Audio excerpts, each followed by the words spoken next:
నల్గొండ జిల్లాలో మాదక ద్రవ్యాల నిర్మూలనే లక్ష్యంగా అక్రమ గంజాయి రవాణాపై జిల్లా పోలీసులు ఉక్కుపాదం మోపారు. 43 కేసుల్లో 565 కేజీల గంజాయిని కోర్టు ఉత్తర్వుల ప్రకారం జనావాసానికి దూరంగా నిర్వీర్యం చేశారు. తెలంగాణ రాష్ట్రంలోనే నల్గొండ జిల్లాను డ్రగ్స్ రహిత జిల్లాగా చేయడమే లక్ష్యమని జిల్లా ఎస్పీ శరత్ చంద్ర అన్నారు.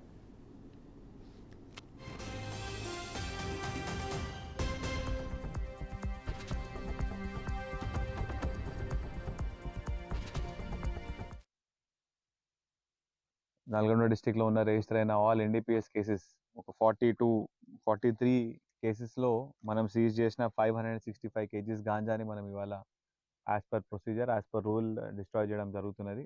దీనికి డ్రగ్ డిస్పోజబుల్ కమిటీలో మెంబర్స్గా ఉన్న నేను, అడిషనల్ ఎస్పీ గారు, డిఎస్పీ నల్గొండ గారు, డిఎస్పీ డిసిఆర్బి గారు, మేమందరము ఈ ఇన్వెంటరీ మేనేజ్మెంట్ అయిపోయిన తర్వాత కోర్టు నుంచి పర్మిషన్ తీసుకొని ఈ కమిటీ అప్రూవల్ తర్వాత ఈ 565 కేజీస్ గాంజాని మనం ఇక్కడ ఇవాళ ఈ ఫైరింగ్ రేంజ్ సరౌండింగ్స్లో మనం ఎక్కడ కూడా జనాలు లేకుండా ప్రాపర్గా యాజ్ పర్ ప్రొసీజర్ మనం డిస్పోజ్ చేయడం జరుగుతున్నది.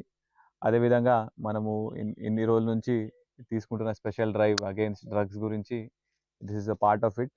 దాంట్లో ఎక్కడ కూడా నల్గొండలో గాంజా కన్జంప్షన్ కానీ లేకపోతే టాబ్లెట్స్ తీసుకోవడం లాంటివి లేకుండా ఎక్కడ కూడా మనం వర్కౌట్ చేయడం జరుగుతున్నది. నల్గొండ డిస్టిక్లో ఉన్న